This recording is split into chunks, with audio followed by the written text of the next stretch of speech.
Assalamualaikum warahmatullahi wabarakatuh. Halo teman-teman, balik lagi sama saya Wahyudin. Seperti biasa, di sini saya akan membuat video learning jurnal 6. Kemarin pas saya masuk, ya seperti biasanya lah, ada 3 orang yang maju ke depan untuk melakukan public speaking di depan teman-teman. Yang pertama itu ada Dwi. Dwi itu sebenarnya udah keren ya. Mungkin di pertengahan itu seperti biasa, kebanyakan teman-teman saya tuh ngeblank gitu. Kayak mungkin terpaku sama teks kali ya.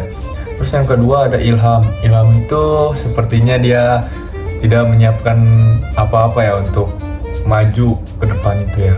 Jadi kayak masih kurang banget lah. Dan yang ketiga itu ada Uyun.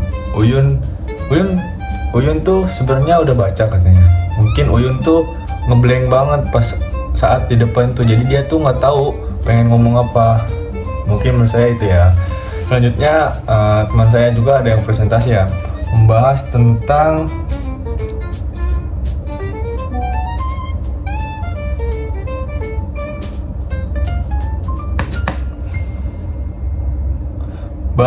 syarat-syarat public speaking dan faktor pendukung dan penghambat pada public speaking. Ada syarat-syarat public speaking. Yang pertama ada persistence atau keteguhan atau keletan. Yang kedua ada patience atau kesabaran. Yang ketiga ada planning atau perencanaan. Yang keempat ada preparation atau persiapan. Yang kelima ada polishing atau penyempurnaan bahasa dan penyampaian. Yang keenam ada praktik atau latihan. Selanjutnya ada faktor pendukung public speaking. Yang pertama itu kejujuran. Kejujuran biarkan para pendengar dan penonton merasakan pengalaman dan perasaan pembicara berkata jujur kepada audiens tentang keadaan pembicara. Yang kedua, sikap yang benar. Ada kemauan untuk berbicara mesti untuk pertama kali merasa tidak enak. Membuat komitmen untuk tetap bicara dan meningkatkan kemampuan berbicara dengan melatihnya dengan serius. Yang ketiga ada minat terhadap orang lain. Memiliki perhatian yang besar terhadap audiens. Yang perlu diingat, setiap orang ahli dalam satu hal perlukan audiens dengan perhatian yang baik sebagaimana pembicara ingin diperhatikan ketika memberikan suatu topik pembicaraan. Yang keempat, ada keterbukaan terhadap diri sendiri. Menceritakan keadaan diri sendiri ketika berbicara di depan audiens dengan mengakui adanya kelemahan dan keterbatasan ilmu serta menerima diri sepenuhnya. Yang kelima ada belajar dan berlatih. Proses belajar public speaking dapat diawali dengan mencari bacaan sebanyak mungkin yang memang berkaitan dengan public speaking, lalu mempelajarinya. Yang keenam ada lingkungan yang tepat.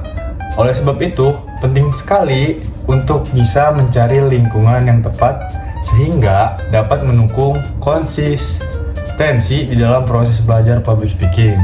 Yang ketujuh adalah bakat. Bakat adalah kemampuan yang dimiliki oleh seseorang dan memang sudah ada sejak lahir. Bakat dapat menunjang keberhasilan seseorang untuk bisa belajar public speaking dalam waktu yang lebih cepat dan baik. Meskipun dalam hal ini bakat bukan merupakan faktor utama. Selanjutnya ada faktor penghambat public speaking. Yang pertama ada merasa tidak percaya diri. Jadi ketika orang yang punya kepercayaan diri rendah akan mudah menganggap dirinya itu tidak mampu. Yang kedua ada kurang menguasai materi. Poin kedua hambatan public speaking adalah kurang menguasai materi yang akan disampaikan. Biasanya karena mereka itu belum melakukan riset atau persiapan sebelumnya. Tadi seperti teman saya ya, seperti Ilham. Yang ketiga ada takut kritikan. Apapun yang dilakukan pasti ada saja komentar dari orang lain, termasuk dalam public speaking sekalipun. Tapi jangan anggap itu sebagai hambatan ya. Yang keempat, ada trauma masa lalu.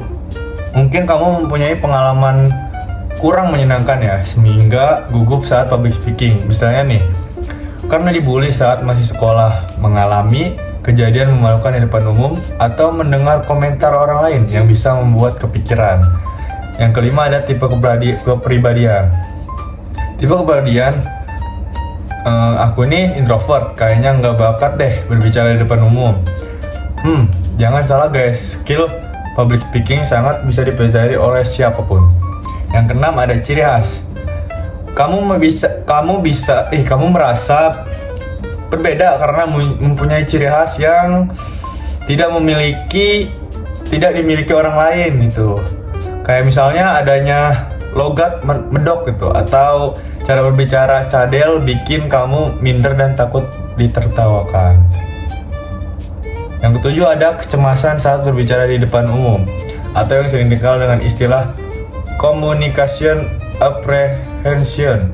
Kecemasan ini muncul karena mahasiswa merasa takut nilai atau melakukan kesalahan, merasa suaranya tidak didengar, atau khawatir akan lupa materi yang ingin disampaikan.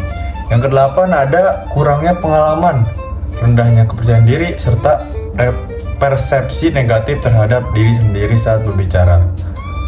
Nah, mungkin kesimpulan yang saya bisa ambil ya, public speaking yang efektif itu tercipta ketika pembicara memenuhi syarat dasar, yaitu planning, preparation, practice, persistence, dan polishing. Didukung oleh faktor positif dan mampu mengatasi faktor penghambat. Jika ketiganya dipadukan dengan baik, maka proses komunikasi akan dengan lancar dan pesan dapat diterima oleh audiens secara optimal. Mungkin cukup sekian. Wassalamualaikum warahmatullahi wabarakatuh.